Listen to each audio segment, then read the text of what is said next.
Hello guys. तो चलिए, जैसे कि आपको पता है कि हम लोग 1000 क्वेश्चंस की जो श्रृंखला थी उसको हम लोग सॉल्व कर रहे थे।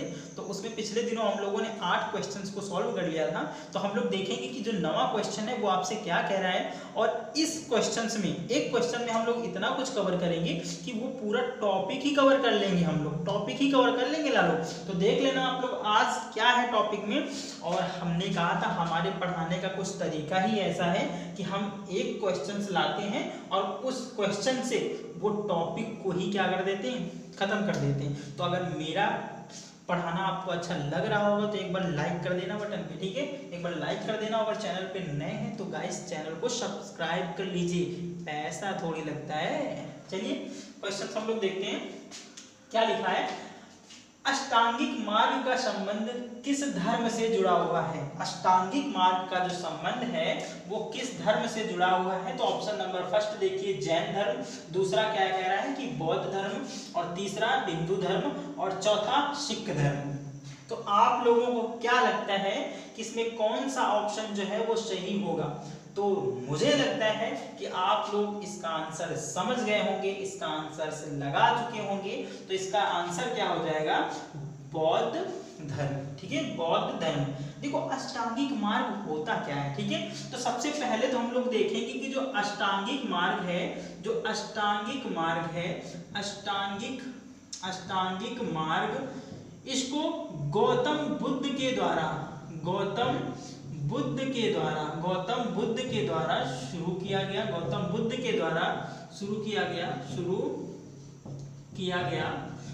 बुद्ध के द्वारा शुरू किया गया। गौतम बुद्ध ने अष्टांगिक मार्ग को इसलिए दिया ताकि जीवन अगर आप अच्छे से जी रहे हैं तो उस जीवन में आपके जो दुख आते हैं, दुखों से पीछा छुड़ाने के लिए, दुखों से निवृत्ति के लिए अष्टांगिक मार्ग का उपाय बौद्ध धर्म में बताया गया है। किसके द्वारा बताया गया है? तो गौतम बुद्ध के द्वारा। अष्टांगिक मार्ग क्यों बताया गया है? तो लिख लीजिए आप लोग, जीवन में दुखों की निवृत्ति के लिए जीवन में अगर दुख है तो दुख की निवृत्ति के लिए अष्टांगिक मार्ग का प्रयोजन दिया गया।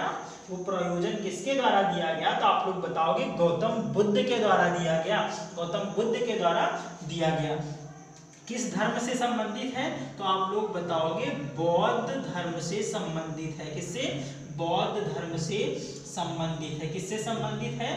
तो बौद्ध धर्म से संबंधित है, ठीक है, बौद्ध धर्म से संबंधित है। अष्टांगिक मार्ग कितने हैं? तो इसमें 8 उपायों को बताया गया है। कितने उपायों को? 8 उपायों को बताया गया है। 8 उपायों को बताया गया है। वो उपाय कौन कौन से हो जाएंगे वो मैं आपको नहीं बता रहा, क्योंकि वो एग्जाम के पॉइंट ऑफ व्यू से नहीं सही है। हम सिर्फ इतना जानेंगे कि 8 उपाय हैं, जिसमें से 8 उपाय हैं जो तीन स्कंद में संकलित हैं। पहला स्कंद कौन सा हो जाएगा? तो पहला स्कंद हो जाएगा प्रज्ञा स्कंद। कौन सा हो जाएगा? प्रज्ञा स्कंद, जिसमें दो अष्टांगिक मार्गों का जिक्र किया गया है। जिसमें 2 अष्टांगिक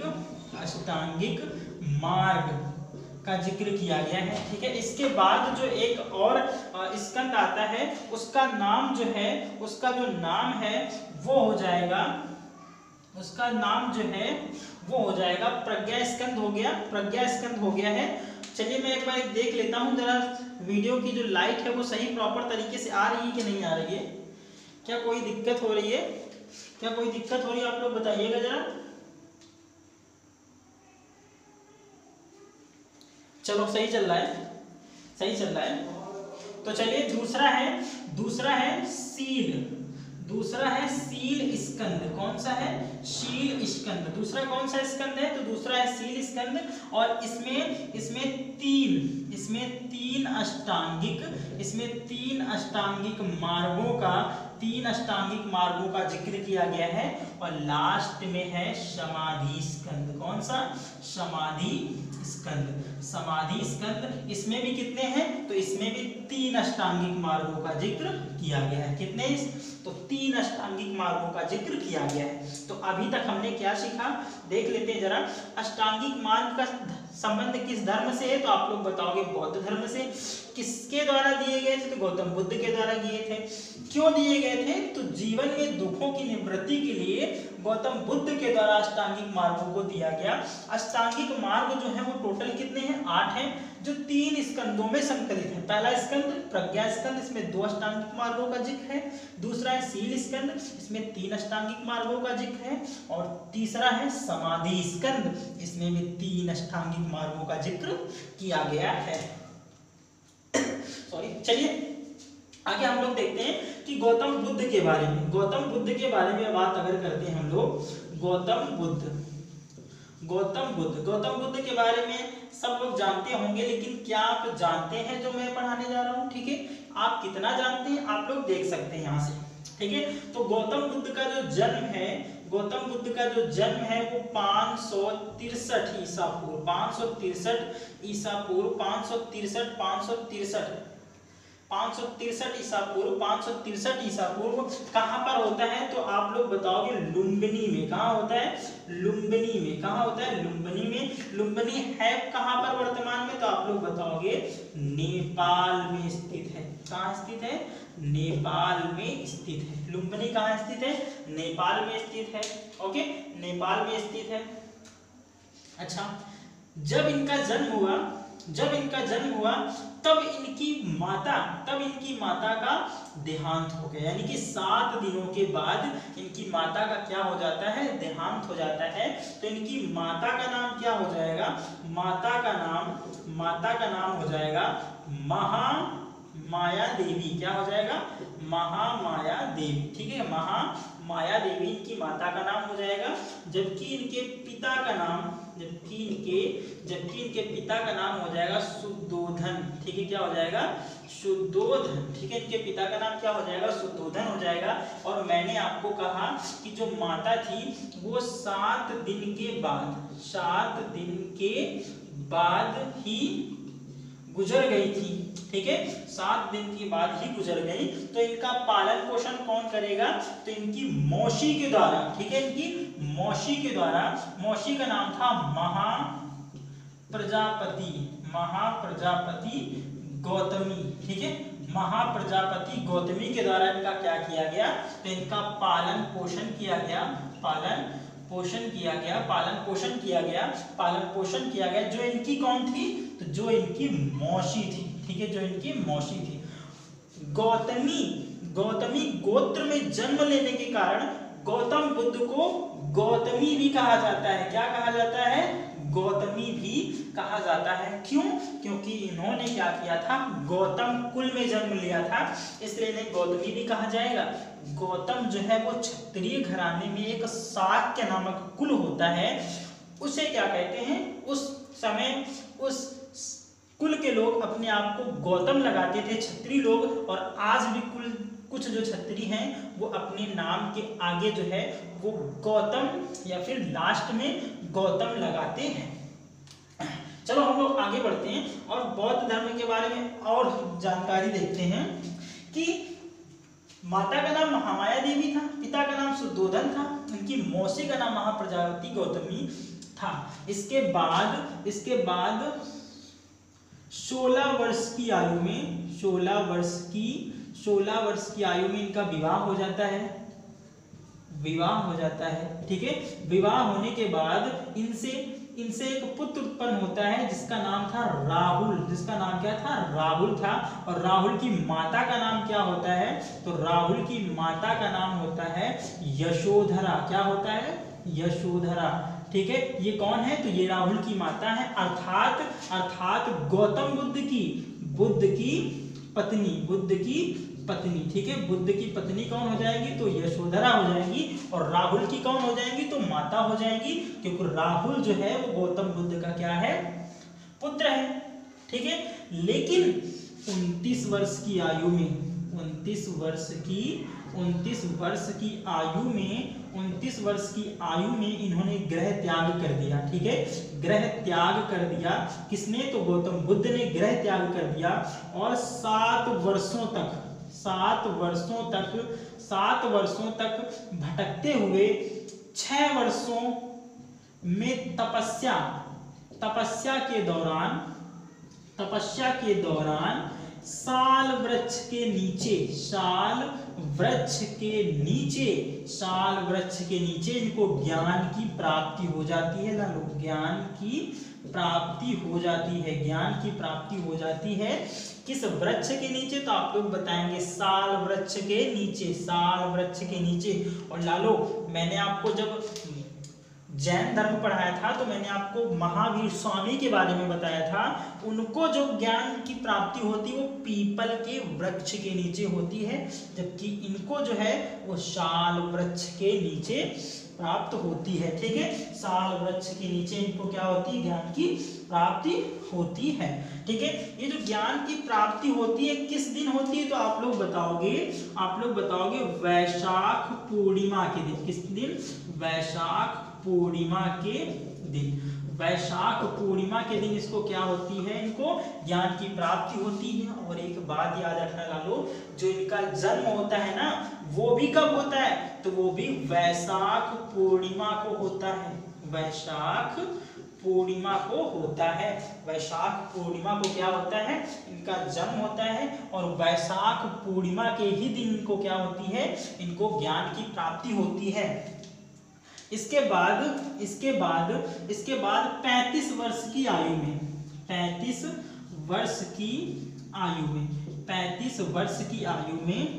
वर्ष की आयु में इन्होंने उपदेश देना चालू किया। और सबसे पहले इन्होंने पांच ब्राह्मण ऋषियों को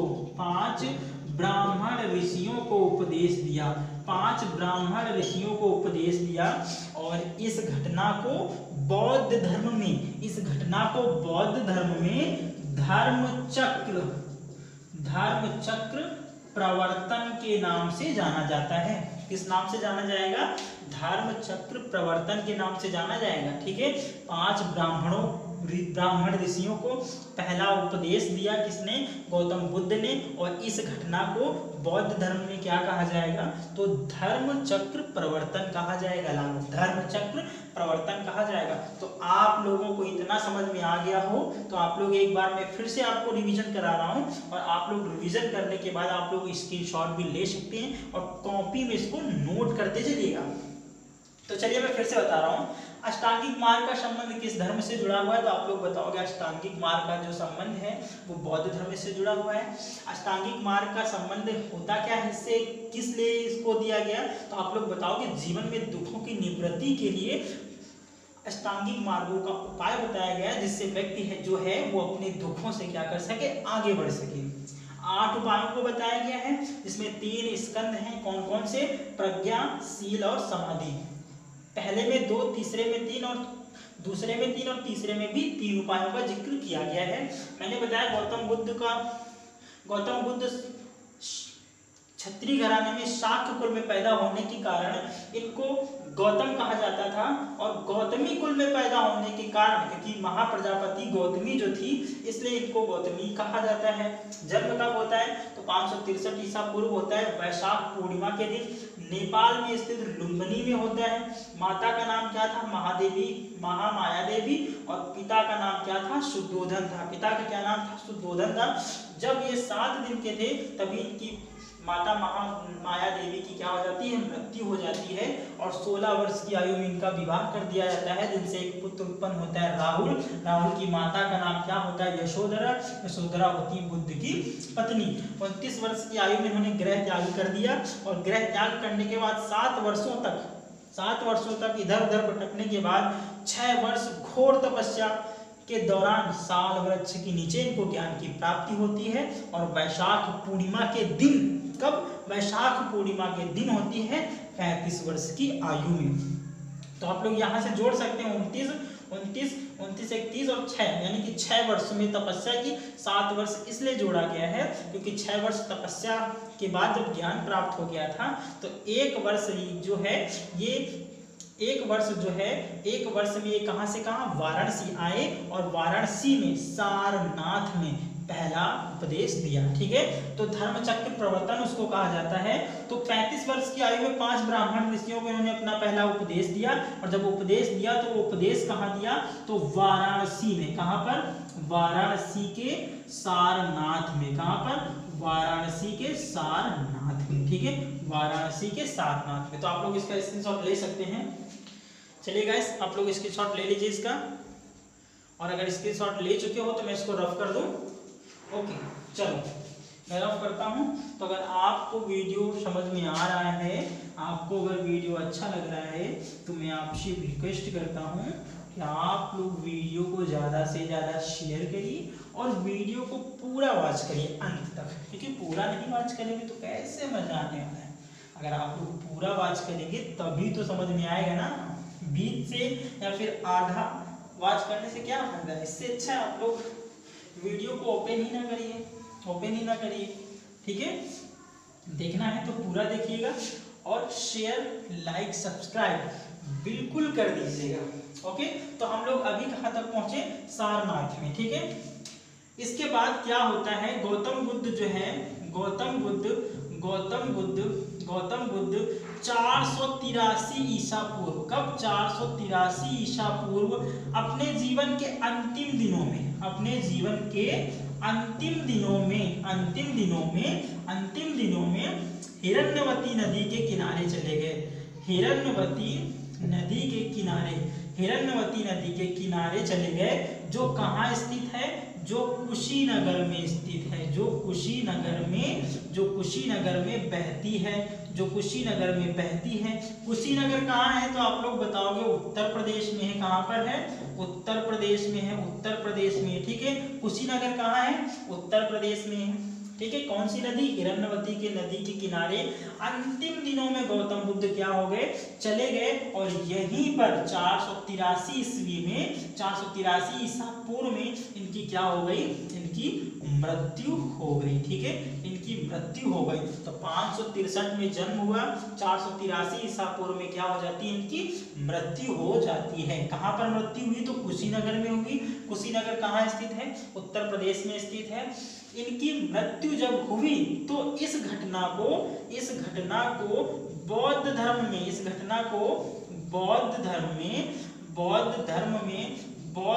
में महापरिनिर्वाण की संज्ञा दी गई। किसको? महापरिनिर्वाण की संज्ञा दी गई। ठीक है, बौद्ध धर्म में महापरिनिर्वाण किसको क्या दी जाती है? संज्ञा दी जाती है। महापरिनिर्वाण की संज्ञा दी जाती है। महापरिनिर्वाण का मतलब होता है अपने शरीर को त्याग दिया गौतम बुद्ध ने। कब? 483 ईसा पूर्व में। 483 ईसा पूर्व में कहाँ पर? हिरण्यवती नदी के किनारे। और जब इनकी मृत्यु हुई ना, तो मृत्यु भी कब हुई? वैशाख पूर्णिमा के दिन। वैशाख पूर्णिमा के दिन ही इनकी क्या होगी? मृत्यु हो गई। और बड़े संयोग की बात है लालो कि इनका जन्म भी कब होता है? वैशाख पूर्णिमा के दिन। इनको ज्ञान की प्राप्ति भी कब होती है? वैशाख पूर्णिमा के दिन। और इनकी मृत्यु भी कब होती है? वैशाख पूर्णिमा के दिन। इसीलिए बुद्ध पूर्णिमा भी कब मनाई जाती है?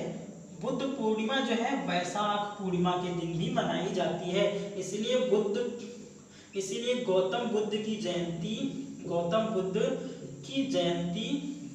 जयंती भी कब मनाई जाएगी? तो आप लोग बताओगे वैशाख पूर्णिमा के दिन। वैशाख पूर्णिमा के दिन क्या किया जाता है? तो गौतम बुद्ध की जयंती मनाई जाती है। कब मनाई जाएगी? तो वैशाख पूर्णिमा के दिन। क्यों? क्योंकि इसी दिन इनको ज्ञान प्राप्त हुआ, इसी दिन इनका जन्म हुआ, और इसी दिन इनकी क्या हो गई? मृत्यु हो गई।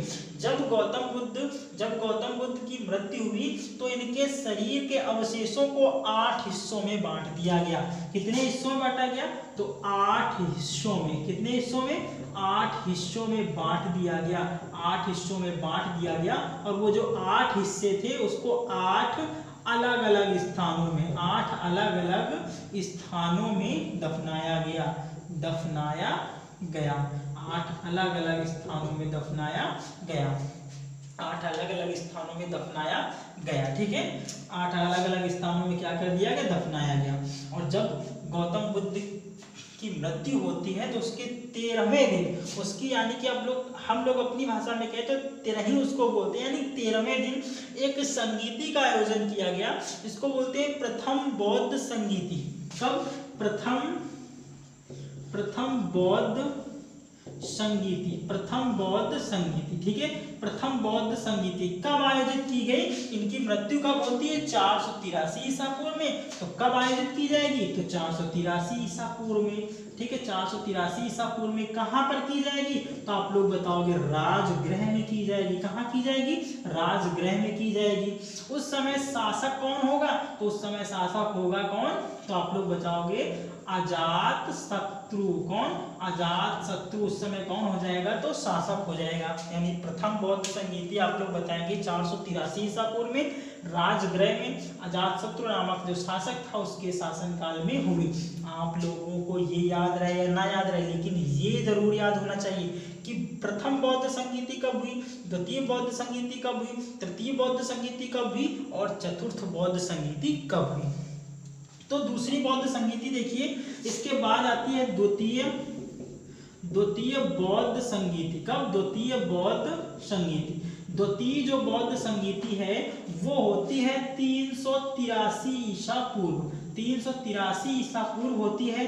होती कहां पर है? तो आप लोग बताओगे वैशाली में। कहां पर होती है? वैशाली में होती है। उस समय शासक कौन होगा? तो आप लोग बताओगे कालाशोक। कौन? कालाशोक उस समय क्या होगा? तो ये उस समय का शासक होगा जब द्वितीय बौद्ध संगीति का आयोजन किया गया। इसके बाद तृतीय बौद्ध संगीति आएगी। तृतीय बौद्ध संगीति आएगी। तृतीय बौद्ध संगीति आएगी। इसका आयोजन कहां पर होगा? तो आप लोग बताओगे इसका आयोजन होगा पाटलिपुत्र में। कहां होगा? पाटलिपुत्र में होगा। पाटलिपुत्र में होगा। और उस समय शासक कौन होगा? तो आप लोग बताओगे अशोक। कौन होगा? अशोक होगा। कौन होगा? अशोक होगा। कौन? अशोक होगा। अशोक होगा। ठीक है, अशोक होगा। और कब हुई? तो आप लोग बताओगे 250 ईसा पूर्व। कब होगा? तो 250 ईसा पूर्व में तृतीय बौद्ध संगीति का आयोजन किया गया। कहां पर किया गया? पाटलिपुत्र में किया गया। और उस समय शासक कौन हो जाएगा? तो उस समय शासक हो जाएंगे अशोक। इसके बाद लास्ट यानी कि एक और संगीति देख लेते हैं, चतुर्थ बौद्ध संगीति। चतुर्थ बौद्ध संगीति। चतुर्थ बौद्ध संगीति। ठीक है, चतुर्थ बौद्ध संगीति का आयोजन कब किया गया? तो आप लोग बताओगे 98 ईसा पूर्व। ठीक है, 98 ईसा पूर्व। कहां पर? तो कुंडल वन में। कहां पर? कुंडल वन में। कहां पर आयोजन किया जाएगा? कुंडल वन में। और उस समय का शासक कौन हो जाएगा? तो आप लोग बताओगे कनिष्क। कौन हो जाएगा? कनिष्क उस समय का शासक हो जाएगा कनिष्क। कौन हो जाएगा? कनिष्क। तो चारों बौद्ध संगीतियां आपके लिए बहुत ही इंपॉर्टेंट हैं। पहली कौन सी हो जाएगी? तो प्रथम बौद्ध संगीति कहाँ होगी? राजगृह में। कब होगी? 483 ईसा पूर्व होगी। और उस समय का शासक कौन होगा लालो? तो उस समय का शासक होगा अशोक। कौन होगा? अशोक होगा। और द्वितीय बौद्ध संगीति 383 ईसा पूर्व में होगी, वैशाली में होगी। और उस समय का शासक कौन होगा? तो आप लोग बताओगे कालाशोक। और तृतीय बौद्ध संगीति का आयोजन किया जाएगा पाटलिपुत्र में 250 ईसा पूर्व में। और उस समय शासक कौन होगा? तो अशोक शासक होगा। कौन होगा? अशोक होगा। और इसके बाद चतुर्थ बौद्ध संगीति का आयोजन किया जाएगा कहां पर? तो कुंडल वन। ये कुंडल वन स्थित कहां है? तो आप लोग बताओगे कश्मीर में। कहां पर है? कश्मीर में। ठीक है, कश्मीर में। कहां पर स्थित है? कश्मीर में कुंडल वन है। और उस समय शासक कौन हो जाएगा? तो कनिष्क हो जाएगा। कौन हो जाएगा? कनिष्क हो जाएगा। तो आई होप आपको बौद्ध धर्म जो है वो पूरी तरह से समझ में आ गया होगा। मैंने इसको 2 बार रिवीजन भी करा दिया है। आप लोगों का काम है एक बार इसको अच्छे से नोट कर लीजिएगा और इसको एक बार फिर से रिवीजन कर लीजिएगा। आप लोगों को बौद्ध धर्म में से कहीं से भी क्वेश्चन आ जाए, आप लोग इसको छाप के आओगे और इसकी खोपड़ी में छेद कराना तुम लोग। ठीक है, ओके।